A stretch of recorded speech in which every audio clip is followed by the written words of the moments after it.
Sa lahat ng Lux Organics lotion na meron ako, itong Bacachol, yung favorite ko kasi meron siyang sunscreen na 50 plus. And itong iba kasi wala. So, ito for nighttime. Ito is for, lotion after mag-shower.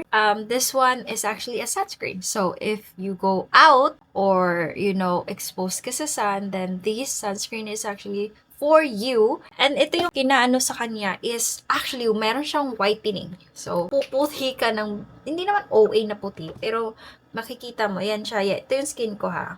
Yan yung papahiran natin. Kita nyo? Kita nyo? Pumuputi siya. Which is, yan. See the difference? So, in-enhance niya yung skin ko. Parang may, konting instant whitening effect siya. And mabango siya guys. Super sweet ng smell niya. Amoy prutas.